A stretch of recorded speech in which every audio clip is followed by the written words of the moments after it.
When you're ready to create a form, come up to the Google Apps menu and you'll find Google Forms. Did you know you can move these around a little bit? So if you don't see it right away, you might want to bring your main ones up to the top.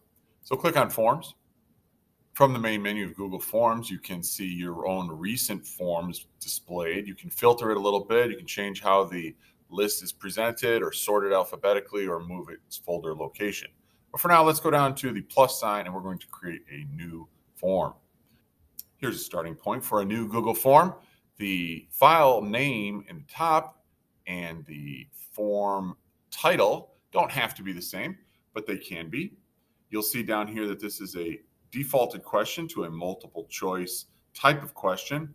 And over here is the menu for adding new questions or other options. Across the top, we have the 3 tabs: questions, which we're on right now; responses will take you to the data that you've collected.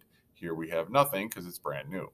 Interesting note here, you can also export your results into a Google Sheet for further analysis using a spreadsheet. In settings, you'll see 2 main sections: the settings for the entire form and the defaults for some of the options. In the upper corner are some more icons for Google Forms. The first one relates to add-on software that'll increase your functionality.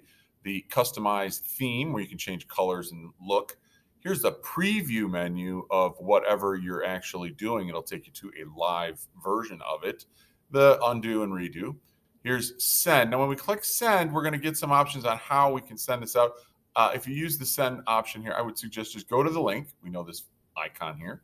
It's going to give you a link that you can copy, or you might want to shorten it, makes it a little tighter, copy it, and then it's yours. Next to send is the 3-dot menu. Now, this is important if you ever want to make a full copy or delete. There's some other options here in terms of collaborators. Let's take a look at a survey that was created recently for the Brooks School Lunch Survey. Here you see the name of the file and the title of the survey itself.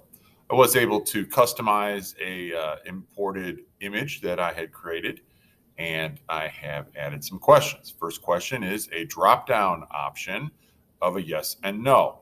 Pretty straightforward. It's a good format for yes, no, true, false. Then I have mark an option that you've ever tried in the Brooks Cafeteria, and I just give a bunch of different options. You can see that I've inserted some pictures into that to kind of help with the, remembering if you've ever eaten it. And I do have a spot down here for other. Notice that these are check boxes because you want to be able to let them pick as many as they would like. On the final question, I have asked them to rate their overall satisfaction. This uses a linear scale on a scale of 1 to 10. Hate it and love it. And you'll notice down here that questions do give you some options if you want to require them to answer it. When I look at the responses, you can see I've got 43 responses here. I can see a summary of it, individual questions, or individual respondents are some ways you can see that. The first question is represented by a pie chart here with a key to the side. The second question about food that they've tried counts the frequency here and shows a bar graph and what the count and the percentage of the whole. So they can see that the most popular one is pizza. When we look at the linear scale question, we can see another bar graph with the count represented on each bar and the percentage of the overall.